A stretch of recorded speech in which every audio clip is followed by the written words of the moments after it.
Traditionally, throughout history, competitive sports have been viewed as purely physical activities such as football and golf. With the rising popularity of games such as Call of Duty and League of Legends came the birth of esports, a culture that has recently captured the attention of the mainstream audience. Good afternoon, my name is Ben Burwell, and today I have with me Nick Sutton and Connor Krug, President and Vice President of the Radford University Esports Club. And today we're going to be talking about President Hemphill's decision to make the Esports Club a D1 sport. Thanks for tuning in, guys. We're going to go ahead and get started. So, Nick, what draws you to gaming, and why is it important for people to hear your side of the story and to understand what it is that's all going on here at this current moment? I think what draws me to gaming most right now is the esports scene in general, because it is so competitive. And, you know, I used to play games just regularly, not competitively. You know, throughout high school, growing up, I was a Call of Duty player. And I think most people were a couple years ago. And then I got to the collegiate scene of gaming, and I said, whoa, there's a whole competitive side to this that I've never seen before. And then I fell right into esports, and I've been doing it ever since. And it's the competitive aspect is what really drives me, because I get the chance to represent Radford University and compete against other schools. Yeah, I understand seeing all of the like esports competitions and stuff like that being thrown around here as I've been attending. So I mean, really being involved with it is like really a fun chance for me because I've loved gaming ever since like I've picked up a controller and started playing Halo back in 2005, the glory days of Xbox 360. Our second question is for you, Nick, is what is your opinion on the esports club at this current moment in its current state, being anything really? I think as of right now, I'm surprised, because I did not expect the club to grow to 200 plus members in such a short time. And I didn't expect much of it. I was really just trying to create a community on campus, where all the gamers could come together, make some teams and compete. That was my ideal, situation. And then all of a sudden I had 200 members. I'm like, oh my gosh, I have no idea what to do. So I kept going with it. And, as of right now, I'm looking at having a career in the esports industry, which is insane because, 2 years ago, if you would ask me what I was doing, I would have had no clue. I probably would be doing something related to my major, but now I see myself absolutely diving into the esports industry and continuing to grow my career and this passion for esports in general. Yeah, like an esports career, that sounds awesome. If you ask me what I have planned for after graduation, I have got no clue. On a related note, for question 3, how does President Hemphill making this decision, how did it all come into play? From what you've told me, you were surprised just as much as I am that he made this decision, because I know it couldn't have been there had to be some planning. Yeah, so I think the club member base is what really surprised the university, having 200 members and having a total of 200 members in under a year of existing as a club. I'm pretty sure, I'm not 100% correct, but I'm pretty sure that makes us the biggest and fastest growing organization to ever have been on Radford University's campus. At least that's what me and Corey Durand were talking about. He's one of the athletic faculty members that have been helping me out. And we were talking about that, and that's when they decided to invite me to one of the athletic foundation board meetings, and President Hemphill was there. And, we pretty much just gave him a rundown of, what the club is, all the facts behind esports, and how esports clubs and organizations are benefiting universities and the university campuses in general. Just the entire population is really getting involved with esports. So that's how it all really came about, and it's only progressing from here. So I'm excited. Like when you told me that, I was like, what? But now I understand, there's a lot of planning that goes into a lot of these behind the scenes moments that a normal college student wouldn't understand. So I appreciate you sharing me with all the planning and stuff that goes into it. I hope to hear more about it and what further goes on with President Hemphill's decision and how all of that plays out. Our fourth but not last question which is more open-ended for you, is what more steps, now that President Hemphill has made this decision, being the financial budget hasn't been set for next year, but what more steps can a regular student like me or anyone else on campus do to make the esports club more recognizable or even understand what's even really going on? The first thing I would ask anyone to do is to spread the word about our club and our organization, and really try and get involved with us and talk to us and learn from us and try and see into this new industry that we've been a part of now for a year. It's really something that's just different, and I think it's going to grow very rapidly within the next 5 years. I think it's going to be the new sport that everybody's going to know about. I think it's going to be huge. So I think, all that considered, the viewers also help because it spreads our reputation and representation of Radford University. We compete in a lot of tournaments that are online and they're streamed online on Twitch. So, part of that is also esports is one of the most viewed sports online. It's viewed more than all the other sports except for the NFL across the entire world. And for example, we're playing in this tournament on Saturday at Richmond Raceway, and it's going to be on TV, covered by Fox, and there's going to be a couple thousand spectators, at this NASCAR race, which is absolutely insane. It's going to be, I think, the biggest tournament I will ever play in my life, but that's all I really have. All right, Nick, so I want to thank you for coming out today and talking about the topic that we discussed today. And for my listeners, I want to keep you informed that our next guest, Connor Krug, will be here shortly, so we're going to get an interview with him.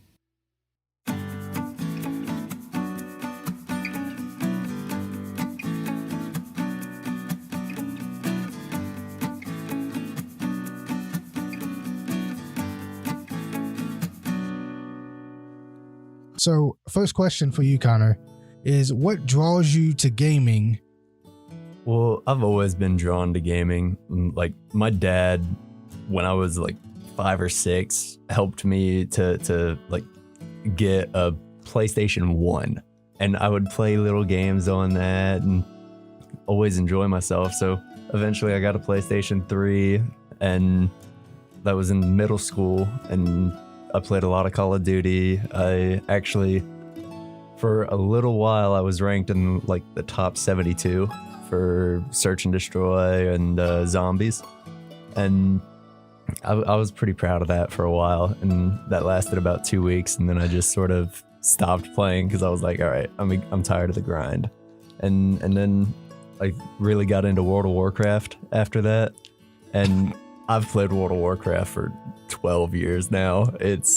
I have over 5,000 hours in that game. Jeez. Oh my gosh. It sounds like a lot. Yeah. I played quite competitively. I was one of the top tanks, in which they're the people who take all the damage and are protectors of their team, and raid group as they call it. And so I was one of the top tanks on the East Coast for a while, and yeah, so I got pretty competitive into that, and then I finally just sort of got sick of the game because it was like the same thing over and over again, and that's when I started getting really into Rocket League. Rocket League is my game right now. Right. I absolutely love it. I mean, I'm really into it. I'm on the Overwatch team as well, but Rocket League just comes so much more easily to me than all the positioning and working with a 6-man team versus a 3-man team. Yeah. And the 3-man team just so much easier to work with, so much less to deal with, and it's a lot more fun just because I'm driving a car through the air, flying to hit a ball into a goal, and there's like an explosion afterwards. What's exactly? Better than that? I know.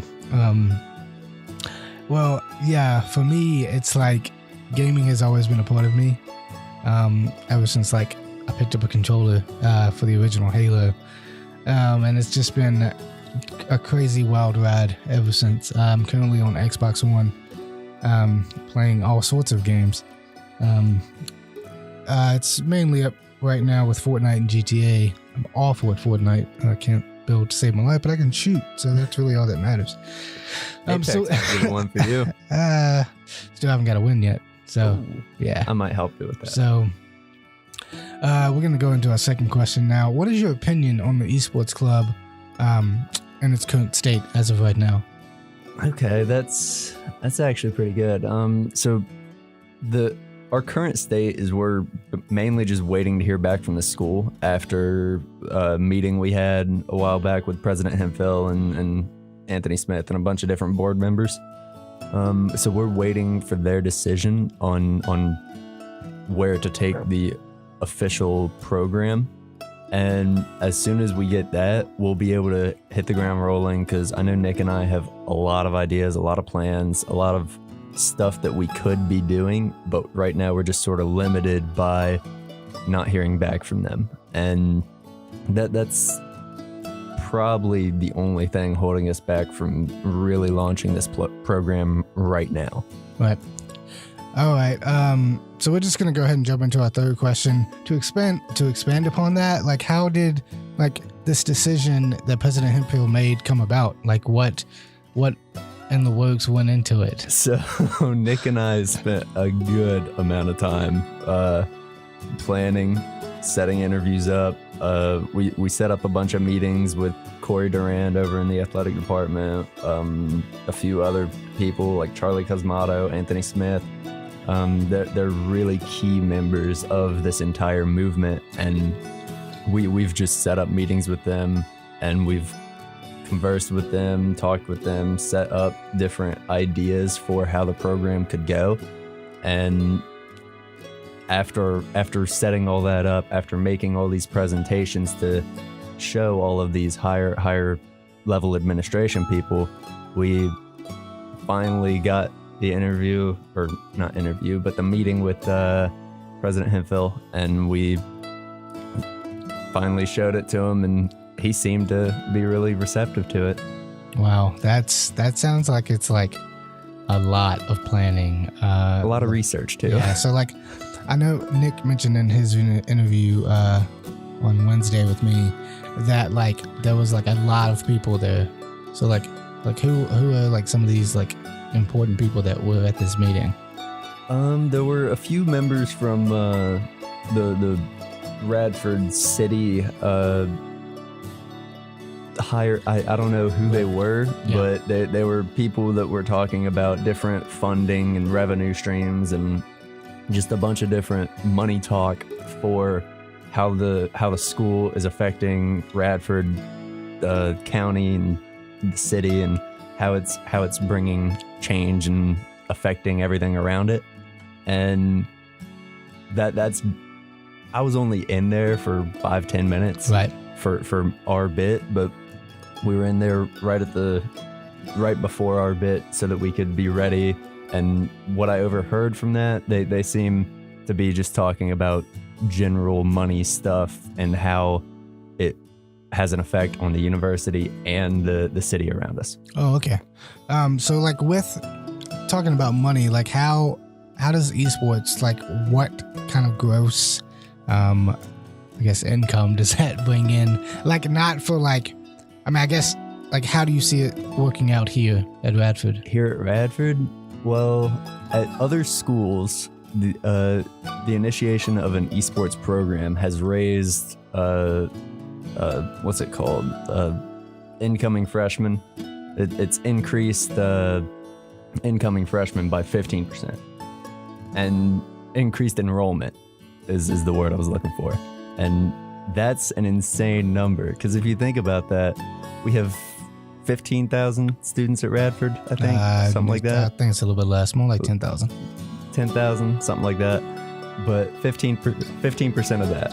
Wow. And then the tuition of those 15 people. That's how much money this program would bring in one semester. Wow.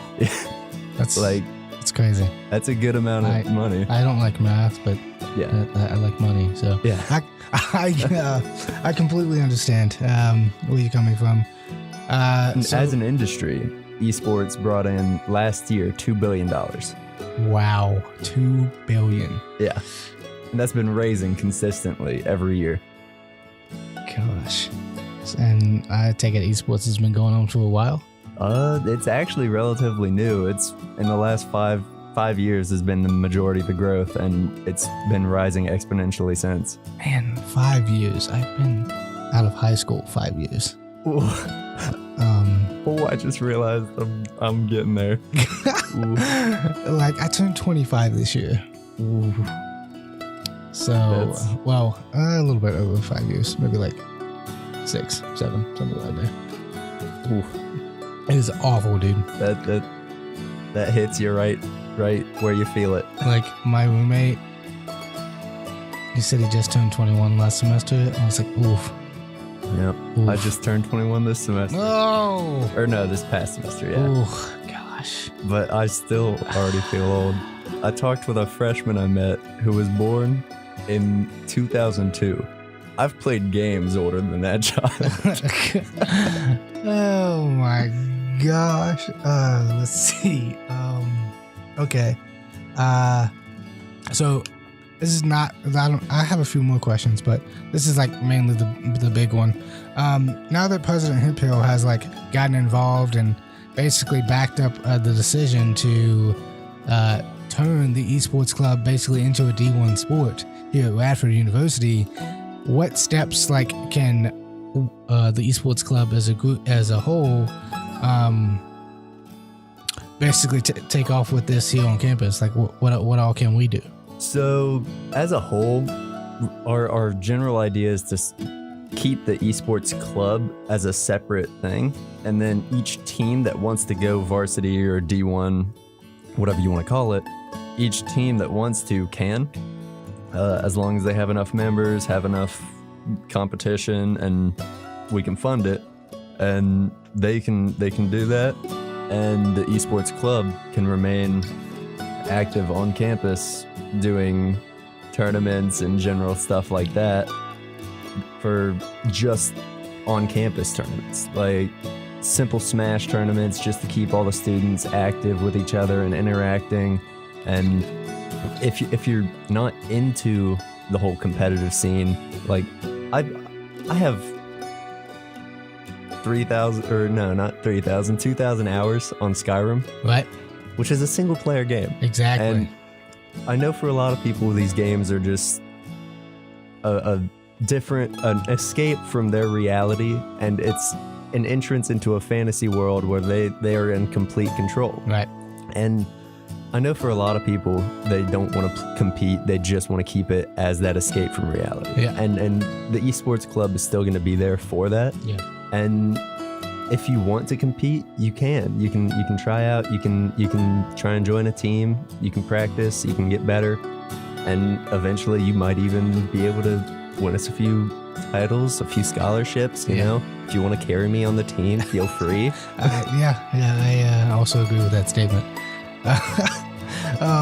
So like, what can like the individual person do? Like not in the esports club, but like just a normal college student here at Radford University. Like what can like they do to like help out with this Be active. phenomenon? Phenomenal words, yeah. Just be active. Come out and attend the events, meet as many people as you can, network, meet everyone you can, try and develop good relationships, and just be active, be involved in everything. And eventually, even if you don't find your footing with the esports club, you will find something that interests you through the connections that you make. So the more people you meet, the more connections you make, the more you will find stuff that you enjoy, and the better it will make your life. All right. Thanks, Connor, for coming out today and talking to me about the changes that are happening in esports here on campus.